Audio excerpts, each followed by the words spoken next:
Hey y'all, it's Kobe R. Rice, and I am back again with another daily write-in, which I guess, to be fair, has become not so daily, if I'm being 1,000% real. But I'm here and I am back, and I wanted to give you guys yet another installment of our writing lessons for our NaNoWriMo rebrand. And I wanted to give you guys an opportunity to jump into some writing on your own as well, as we've been doing. There's nothing really new happening here today, except for the fact that we are getting into the next two sequences of our 8 sequence lesson plan, so to speak. I hate calling this lesson plans because it makes it sound a little bit more formal than it actually is. But really, that's just what it's become. Literally, the PowerPoint presentation that I've just been like, that was supposed to be just like a little notes catcher, has now become like a full blown, like month-long crash course. Um, that's just what I do. It's like either go hard or go home, right? Okay. So let's just jump into it. And once again, I will say too, I'm starting to understand the groove of how these things are going for me. And I'm going to be giving you primarily just like the lesson as in as a words English come to the front of my mouth, please. I'm gonna try to give this to you in as in a condensed fashion, so to speak. I'm trying to, but my words are not wording right now, so that you guys have even more time to write. So before we even jump into it, just remember. Let me actually pop this up on the screen because hello, visuals are amazing. So is learning and knowing technology. Hold on, y'all. It's like I've been doing this for the past month. You would think I know what I'm doing by now.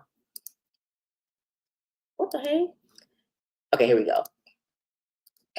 Boom. All right, so do not forget that while we are going through our lessons for today and doing our writing for today, that yet and still, Kobe's Cozy Cafe is open. And what this means is that, of course, you get to either enter one or both of my awesome giveaways that are going on and or earn extra entries to those giveaways, or you can jump in to grab the books of the day to help you along in your writing journey. If you want to learn more about sequences and the 4 act structure, the Coffee Break Screenwriter is a great place to start.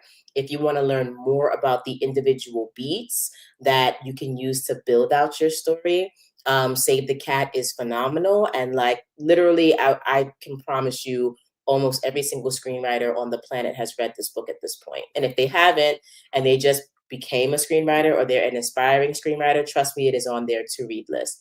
Okay. And most excitingly, we have some free urban fantasy books available to you.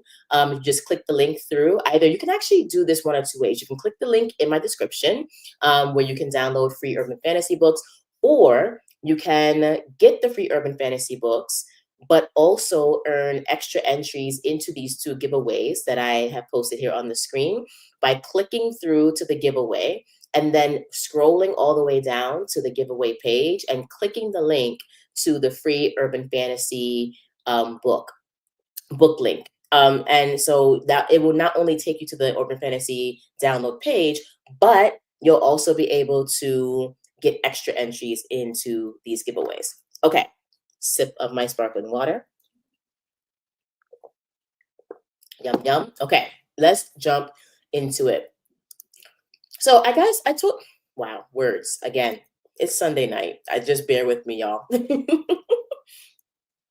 So just to quickly review with you guys, let me actually go back so that you're paying attention to the review. Yesterday, we talked about sequences 1 and 2, right? So let me stop sharing for a second so that I know I have your attention. Sequence 1 and 2 in your story is essentially you taking act 1 of your story and cutting it in half, right? And the first half of that act is sequence 1, and the second half of that act is sequence 2. But unlike what we did with the more general points that you should be hitting in Act One, we got really super granular and specific about Sequence One and Sequence Two. So while Act One, you want to cover some things in general, Sequence One and Sequence Two allows you to get much more detailed, much more idiosyncratic.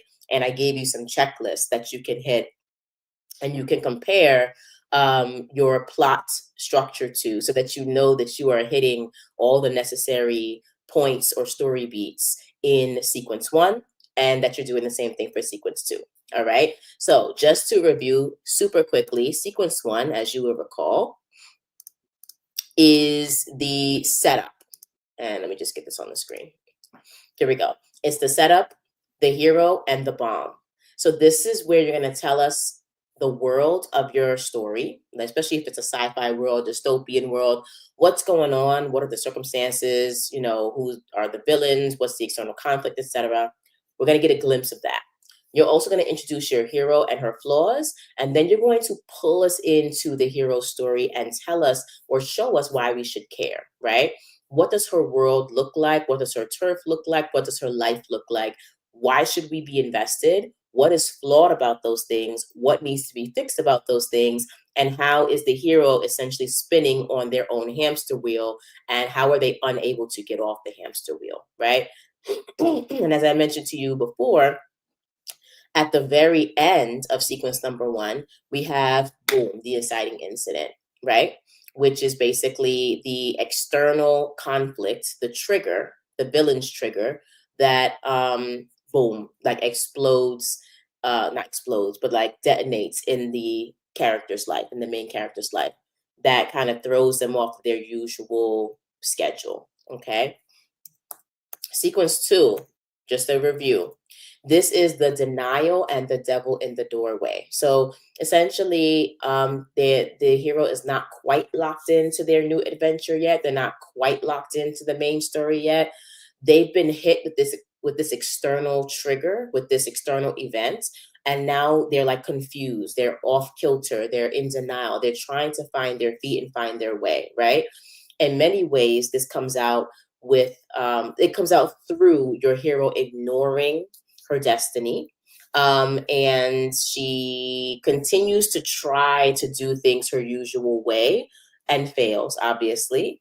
And then as she's doing that, as she's ignoring this obvious glaring trigger, this glaring nuke that has gone off in her life, that is when the devil, one of the devils of the story, finally comes to her directly, brings conflict or brings a choice to her doorstep, right? So that means that either the villain makes themselves more known and more prevalent, the dramatic situation makes themselves more known or more present, or the mentor and or the love interest is the one who presents these stakes, you know, to the character, to the main character.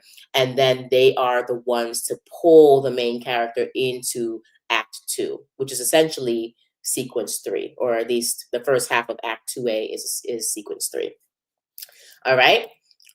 And at the end of Sequence Two, right, the devil in the doorway moment, we also have plot point two, which is the lock-in, aka the first point of no return. So after the devil comes and approaches the MC for the final time, introducing the stakes, introducing the choice, introducing, essentially giving us a foreshadowing of what will happen externally and internally if the hero does not go on this new adventure. Once they do all these things, the hero has to make a choice. More than likely, they will choose to move into this new world, into this new situation, and they will do that through plot point number two, which is the first point of no return. Okay, and that usually is signified in the character's actual physical movement from their current world into the new world or new adventure. All right. So that was our little review. So we had a 5-minute intro, 5-minute review. We're going to jump into now Sequence 3 and 4. All right. So sequences 3 and 4. Hold on 1 second, team, while I address a situation.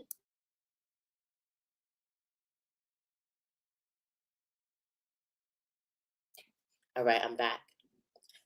Okay, sequence number three, sequence number four. So, sequence number three, we're going to start there, is essentially it's giving Jasmine from Aladdin, right? Or actually, they both sang that song, A Whole New World, right? This is the moment or the sequence wherein the character has left their very safe, albeit dysfunctional, it's still safe. They left their safe world and they're in a whole new world. Okay. And so sequence three is essentially all about introducing all of the new adventures, all the excitement, all of the, not all, but like a lot of the big budget movie poster moments, right? Um, from your story, like those things come into play in sequence number three. Okay. And then in sequence four, we're still in the new world, but we are introducing higher stakes and also new dangers and essentially new rules. All right. So a lot of things are like interesting and fun and ooh ah in the new world, right? And there's a certain level of safety because the character is with their allies still. But in sequence four, this is the part where we essentially get reminded that evil still exists outside of this world that the character is in, and there are consequences to the presence of this particular evil. All right, so let's talk a little bit more about sequence number three.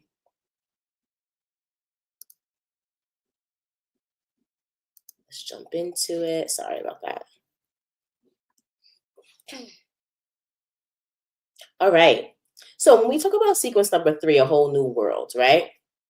Essentially, this is where the character has chosen their new world and adventure.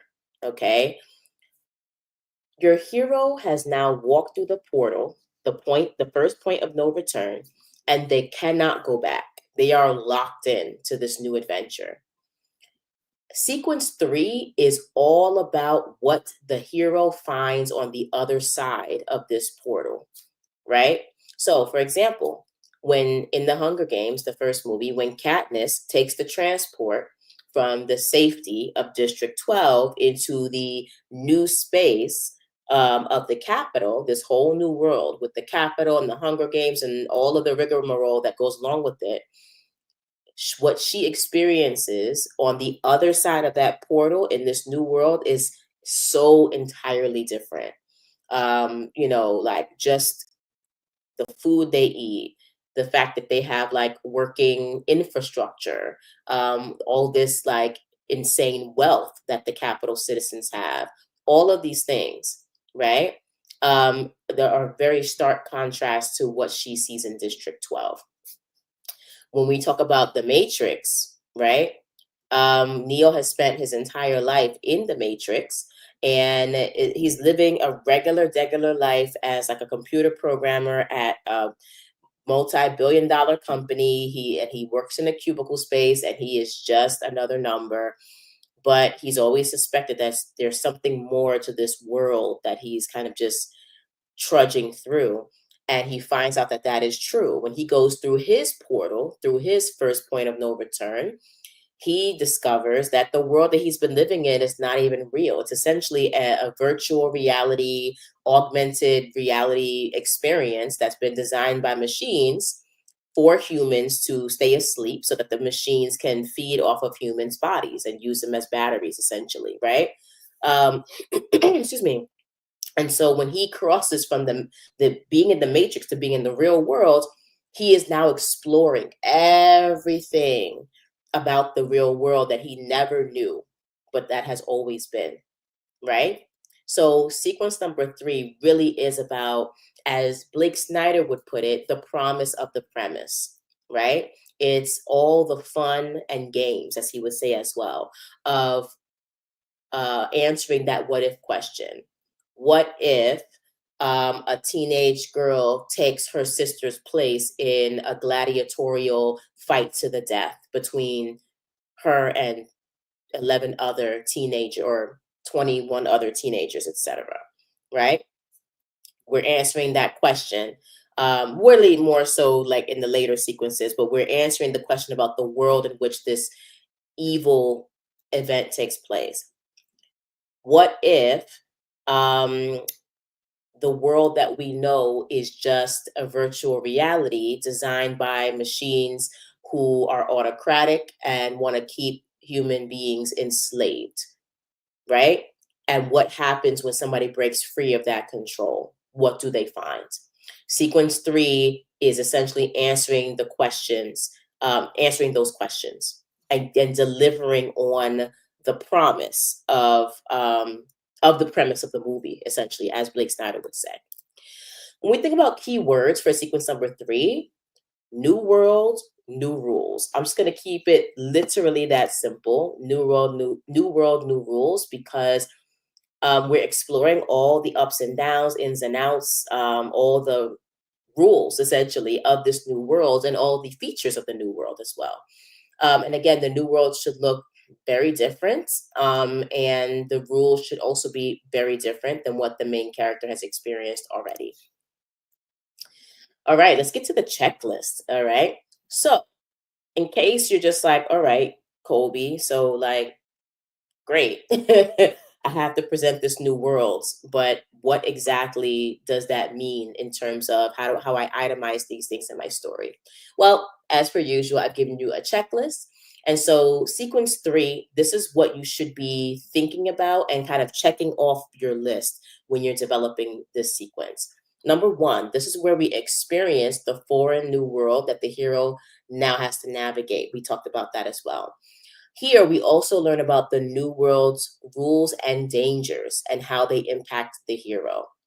We also, three, officially meet the hero's love interest if she has one, okay?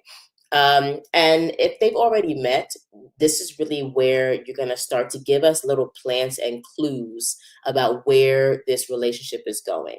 We're not quite into the love interest subplot here quite yet officially, unless it's a romantic story. If it's a fantasy romance or sci-fi romance, then like the love journey is the main journey.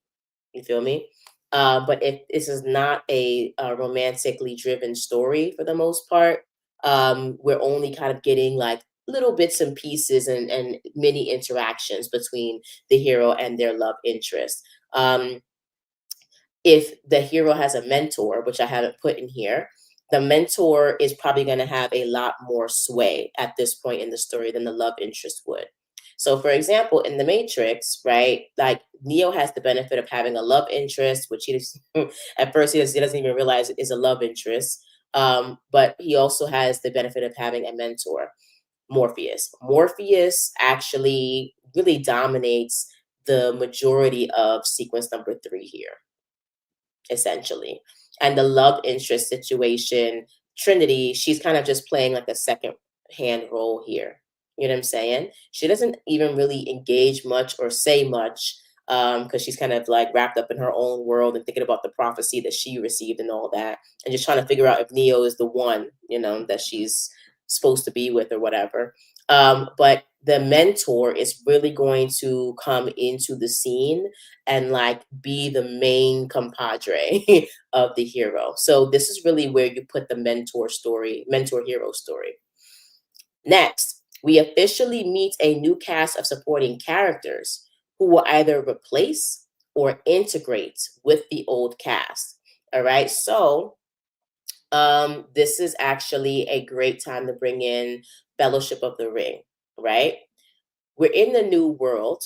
Generally in this section, we're in a new world, so we're going to meet new people. Obviously, some of them are going to be supportive, some of them are going to be adversarial, some of them are going to be excited to see the new character, probably a couple of them are going to be haters. This is typical kind of formula for kind of a rip roaring adventure, sci-fi action, right? And this new cast of supporting characters will either replace the old characters from the MC's past, you know what I'm saying, from Act One, or they will integrate with the old cast. So, for example, Fellowship of the Ring, Frodo, Samwise, Pippin, Merry, right? Those are essentially like we met all of them in Act One, and they actually all go together into Act Two.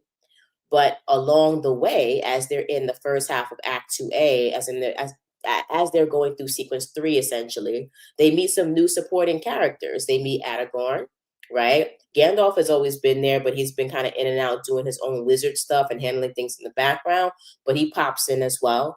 Then he also meets they not he, but they also meet Gimli, the dwarf, the feisty dwarf, and then they also meet Legolas, the elven. I think he's a prince. I don't know if that's like really made if they made a fine point of it in the movie, but I think that he's a prince according to the books. Well, forgive me if I'm wrong. It's been a minute since I watched the movies or read the books. Both are phenomenal, by the way. I will probably end up diving into a reread of those very soon. But in any case, they literally. Oh, and also they had Boromir, right? Who's like the other man, um, the human representative on the Fellowship of the Ring. So we have a whole bunch of people from all different races and backgrounds, right? And so instead of the new supporting characters replacing the old ones, they just integrate. But they have all these interesting dynamics amongst each other, right? And so this is really where the new cast comes in. You see those dynamics, and you get to have a little bit of fun with those dynamics, right? Okay. As I mentioned before, next point, you're going to watch the hero bond with her mentor. This actually, I should have put this more up here because if there's a strong mentor figure, that's usually going to figure more in the sci-fi action, thriller, adventure genre than the love interest, unless the love interest is the mentor, because that's also possible. Okay.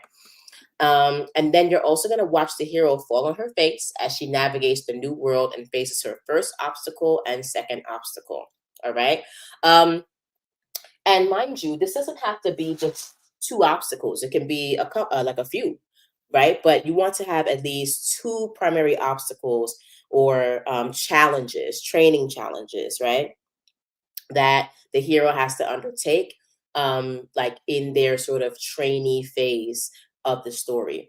And of course, because they're brand new at this whole thing, they're going to stumble, they're going to fail, they might flee. They're going to have a variety of reactions that are not necessarily heroic all the time because they're still very much steeped in their original flaws and critical history, right? So you're going to watch them stumble through their first and second obstacles, but you should definitely try to outline very clearly what those obstacles are, right? And how the hero is going to respond to them.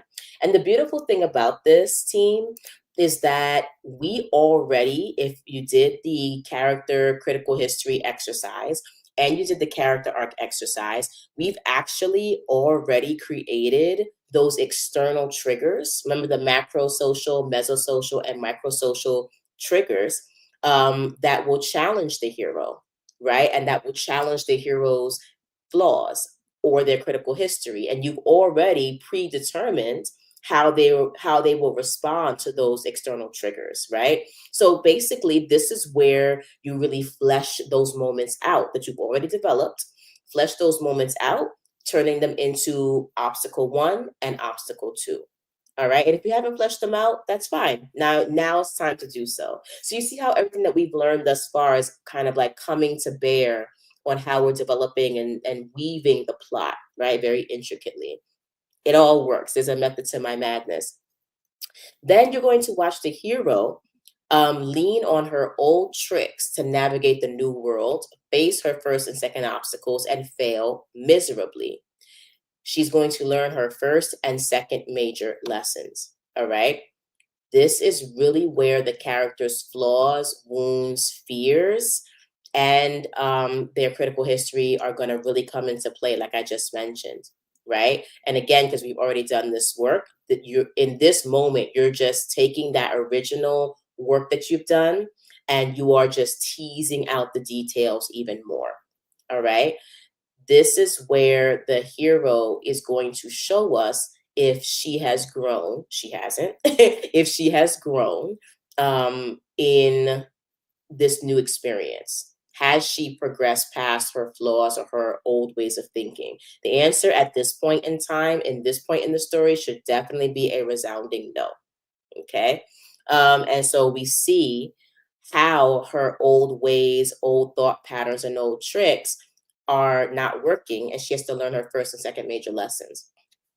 Quick example, in the Matrix, Neo has to actually pass some obstacles, right? He learns kung fu, martial arts, a whole bunch of different martial arts in his like when he's, let me get my thoughts together. When he's rescued, right, and they get him out of his pod and he's firmly in the real world. And he's on the ship with all the new cast of characters. He's left his old life behind. Now it's time for the training. Okay. And a part of his training is that he has to plug into their training simulation, and he's going to be, they're going to upload all of these martial arts moves and everything, and gun kata, whatever you want to call it. They're going to upload those things into him so that he is ready to fight in the war against the machines, right? And he's ready to become the one. So after he's done basically like downloading all of that information into his brain, Morpheus tests him. Okay. And he tests him by fighting him in a dojo. And then he tests him by having him try to clear an impossibly large gap on top of a large building. Okay. Neo, in many ways, fails both of these tests, right? He makes some progress with Morpheus in the first test, but then when it comes to the jump, which everybody fails, um, Neo, like, he falls and he hits the ground, right? So the reason why, as we find out from Morpheus, is trying to coach him through this whole process. The reason why he failed is because he still believes that the world that he is operating in when he's plugged into the matrix is real. And as long as you believe the matrix is real, you are going to be subject to its rules: gravity, mortality, injury, etc. So Morpheus is trying to get Neo to free his mind. And he actually says to Neo at some point, he's like, "You think that this is air that you're breathing?" And it kind of triggers Neo a little bit to understand that, like, oh, this is just a simulation. I can actually control what goes on in here. I can't let it control me. Right. And so he makes a little bit of progress, but he's not quite there yet. He doesn't really clear the gap, both literally and physically. So this is where he's still in certain ways trying to rely on his old tricks to navigate this new world and to face his obstacles, and he fails, right? But he still ends up walking away from that situation having learned the lesson. And mind you, even though he's learned the lesson, it doesn't mean that he's ready to apply the lesson. It's kind of like knowing something, or knowing something in theory, but then realizing it and being able to do it in practicum. Okay. All right. Next. So in this sequence, you're also going to, or we are going to, as the audience, we should be learning something integral about the main mission that raises the stakes and also sobers our hero. And these should present some pretty big reveals, right? So I would say do at least one major reveal here, that raises the stakes and really helps the hero to understand, like, yes, you are in training right now. We're having fun in this new world, but do not forget that there is a war going on outside of this, safe space. And that these are the rules of this war. And at any point you can die or get kidnapped or have things taken away from you or what have you. Right. So again, going on along with the Matrix example, excuse me, one of these major reveals is that if you die in the Matrix, you die in real life. And Neo learns this when he fails the jump. He hits the ground, which kind of like gives into his weights. It's not entirely flat, but it bounces him back up, and then he hits the ground on his face. And so he's alive, but he ends up hurting his jaw. And when they unplug him from the Matrix, he realizes, like, holy crap, like, my jaw actually really hurts in real life. And he puts his fingers to his mouth and comes back with blood. And he's shocked. He's like, oh my God, like, I thought it was just a simulation or a dream, but I'm bleeding in real life. And he asks Morpheus, if you die in the Matrix, do you die in real life? And Morpheus says the body cannot live without the mind. So short answer, yes. And that's a major reveal, which introduces higher stakes and a new and very how do you say? Oh my gosh, the word is at the very tip of my tongue. It introduces a very new and very palpable danger, right? Um, and then sequence number three, after you sort of like are done getting those stakes together and having us understand why they're important, um, you're going to I didn't teach you guys this plot point. I actually added this recently, but you want to add in what I call the record scratch, right? AKA a major plant. The major plants, and maybe I'll go back and reteach this at some point this week. The major plant is essentially like that record scratch moment where the character realizes, holy crap, we're not in Kansas anymore. And also, the new place I'm in is actually dangerous, right? And that realization, whatever that reveal is a plant, meaning that you're planting the seed about this reveal, about this higher stakes, because it's going to come back to haunt the character in Act 2B, basically in sequence 5, right? So if just going back to the example, if Morpheus has just told Neo that if you die in the Matrix, you die in real life, obviously there should be an Act 2B slash sequence 5 and 6 in that area of the story. That piece of information should come back to bear on the character, right? And it should come back to really chomp the character's buns, and make the character like feel palpably in danger, right?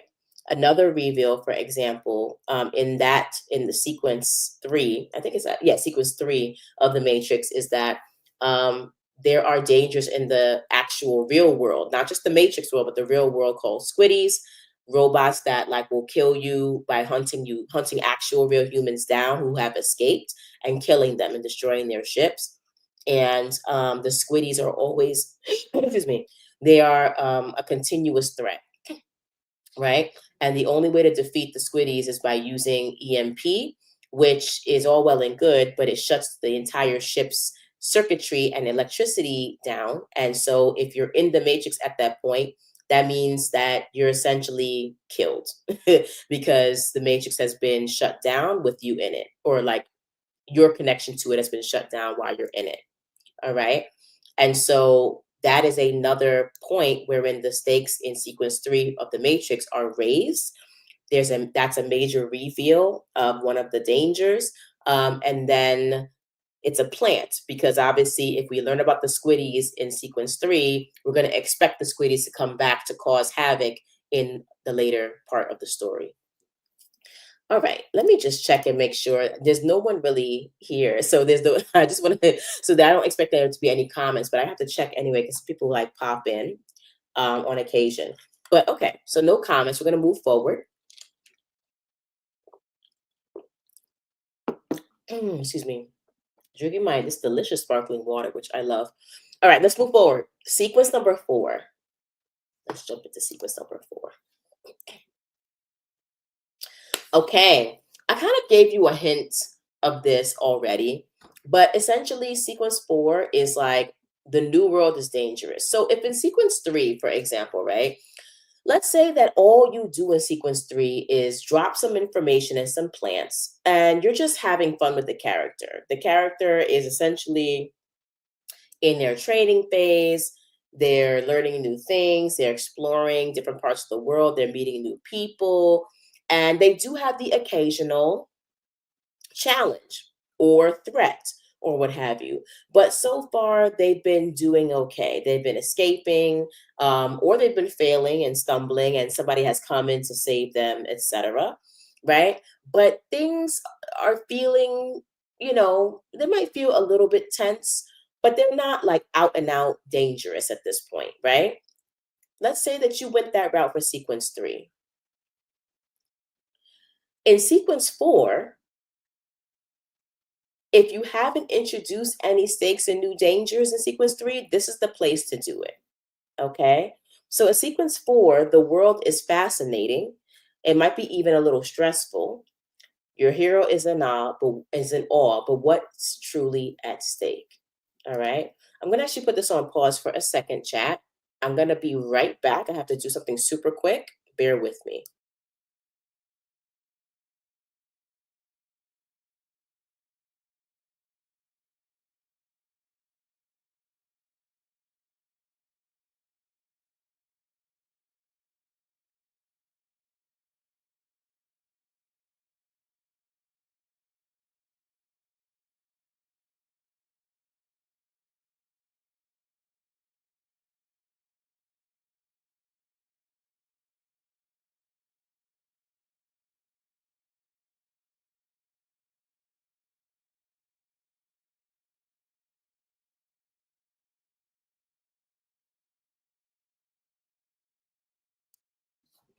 Okay, I'm back.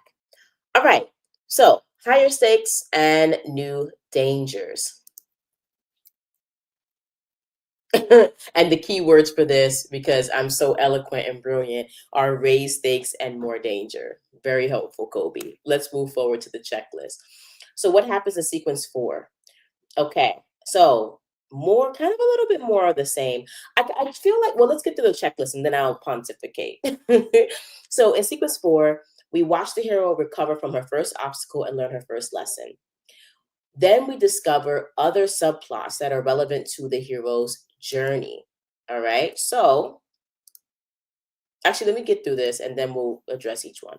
We're going to learn more about the hero's love interest, their history, their wants, and their stakes. We're going to experience more of the new world's rules and dangers.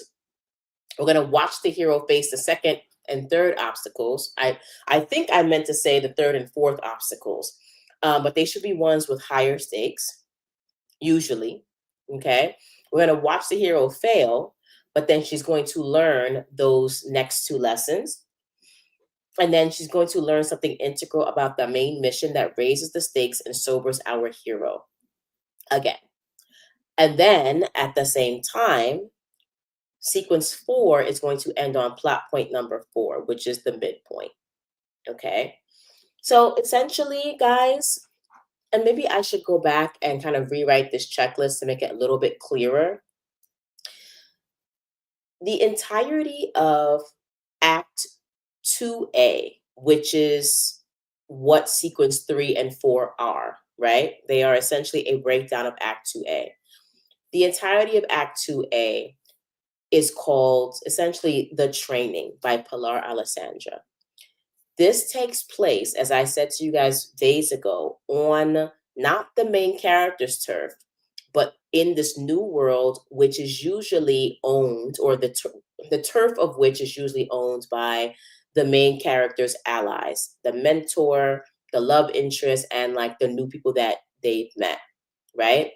And these two sequences basically should be comprised of a series of really fun, cool, and revelatory, I think that's a word, revelatory adventures, where the character is learning new things, experiencing new things, but is also not quite losing sight of the purpose of their journey, right? Which is to fight this ultimate evil. Sequence three, I think, has a lot more flexibility to be more lighthearted with fewer stakes. But by sequence four, we should be learning more about how the character's journey is going to be articulated within the villain's like evil scheme, right? The hero is going to learn more about their particular role in the larger conflict.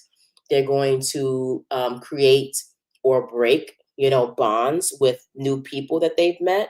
They're going to strengthen their relationship with the mentor. They're going to definitely strengthen their relationship with the love interest, right? And then any other subplot, not all of them, but like any main ones that need to be introduced should definitely have already been introduced, but should definitely be addressed here, right? Um, I think the best way to develop a really strong sequence four is to set up a series of obstacles, to be honest. And the obstacles, in my opinion, should be kind of increasing slightly with intensity. and allowing the hero to make ground on every single obstacle. That's what I think would make a really great sequence 4. Um, Basically, obstacles, the hero's response to the obstacles, a very planned understanding of which obstacles address which flaws and which parts of the hero's critical history, and then understanding how the hero is going to once again react to that critical history smashing up against that obstacle, right? And again, this is very much where the character arc that we built out like 2 weeks ago is going to come into play. Okay. So obstacles, obstacles, obstacles, lessons, lessons, lessons, dangers, dangers, dangers, higher stakes, rules, setting up the question, what if, right?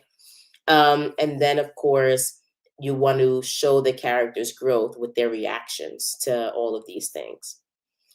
The mentor is overseeing the character's journey, and the love interest, depending on, essentially what their status is in the story, right? Are they higher than the mentor? Are they on the same level as the mentor? Whatever. The love interest story should also be developing as well. All right. So I would again develop it along the lines of obstacles, reactions, and successes, reveals, higher stakes, and dangers, how the mentor mentee relationship is developing, how the hero's love interest relationship is developing, right? And also, what are the lessons that the character is learning, and are they succeeding in any particular area of this story, right? Um, and then at the plot point number 4, the midpoint, as we reviewed like a few days ago now, you want to really have a lovely show and tell summary of all the things that are going well for the hero at this point in time. And it doesn't have to be everything, right? But don't forget, the midpoint is always the highest, the best, the happiest, the calmest, the safest, and the most secure point that the main character is going to experience until the resolution of the story, right? So their success rate or their happiness or security should be like off the charts at this point, right? Because they have a great team who wants to support them. Nobody major has died yet or has gotten captured yet, right? They might be fumbling through certain parts of the training, but they've had a couple of breakthroughs that have shown promise, right? They're developing a strong relationship with their mentor, and maybe a little flirtation with the love interest who's like starting to be a little bit more vulnerable, and vice versa. All of those things, right? And this is also the opportunity that you can take to flesh out other stories, especially if you want to get into the mentor or the mentor or the love interest's own history, their own desires, and all those things, right? So that this is essentially what you do for sequence number 4, and you end with the midpoint.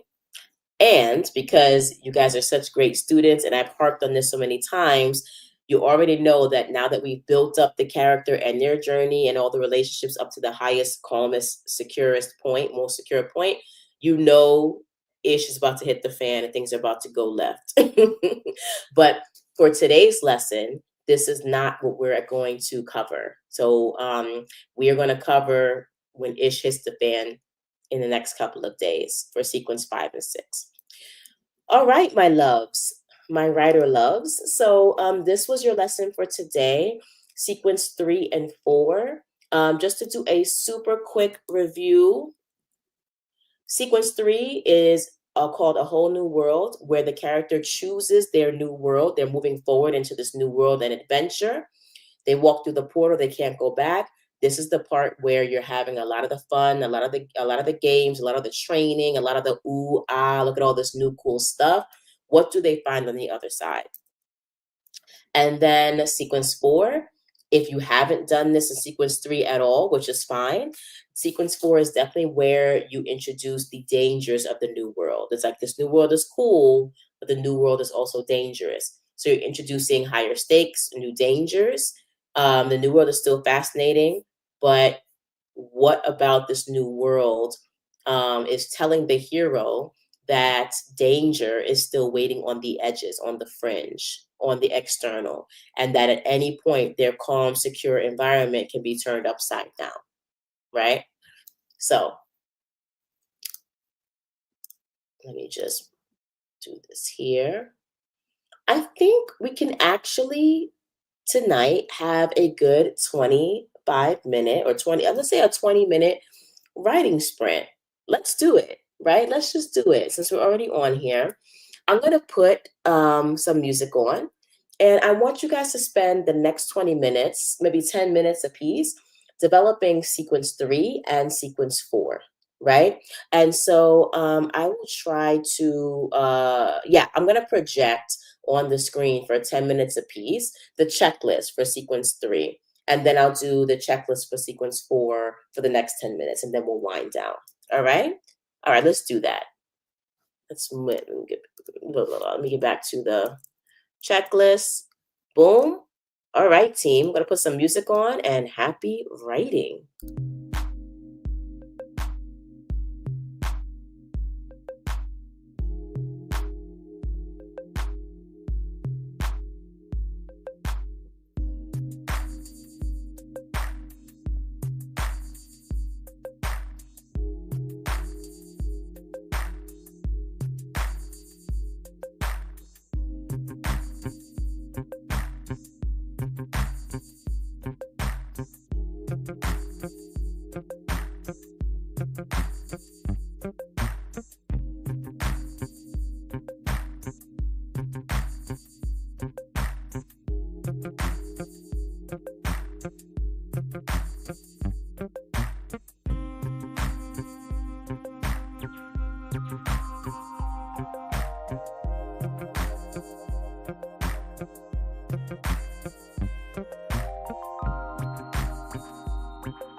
All right, team. I am switching over to the sequence 4 checklist.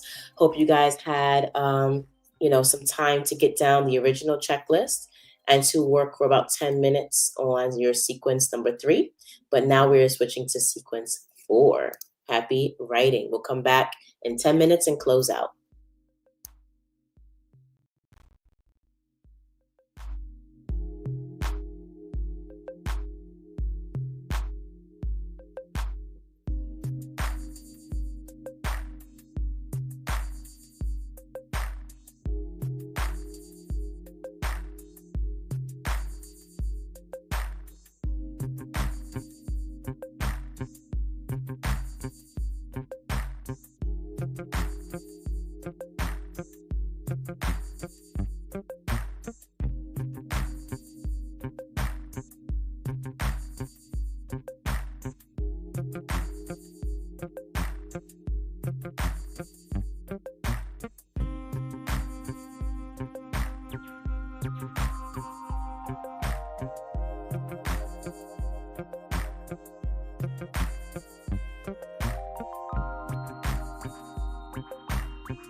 I'm going to give about 30 more seconds for those of you who are doing some writing to finish up, and then we will wrap up.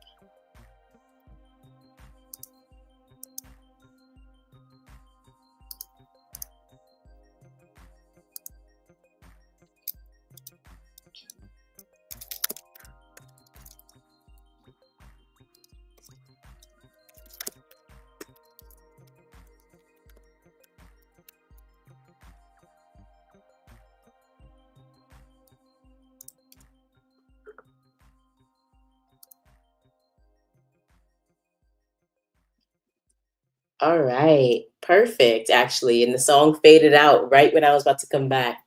All right, my dears. So I hope that you guys really enjoyed these two lessons that I dropped in front of you on sequences 3 and 4. And the fantastical part about this entire thing is that you are now halfway through officially plotting out in much more detail what your story is going to look like, the direction it's taking, and the character arc that your character is going to follow. So that's really exciting. And I hope that you do actually see the method in our madness. Because as I mentioned to you, like, oh my gosh, how many days ago now? Literally 24 days ago, I built out this program that you're seeing in front of you day by day based on a very specific uh, building block structure where they're going from like a smaller concept to the larger, bigger, more sweeping concepts like weaving a plot, doing structure, things of that nature. And I was explaining to you guys like a week or so ago that I do this by using the cake method, right? But we start with the smallest layer of the cake, which is like the ideas, the world building. We're looking at the log line after we've done all of our background work on our character.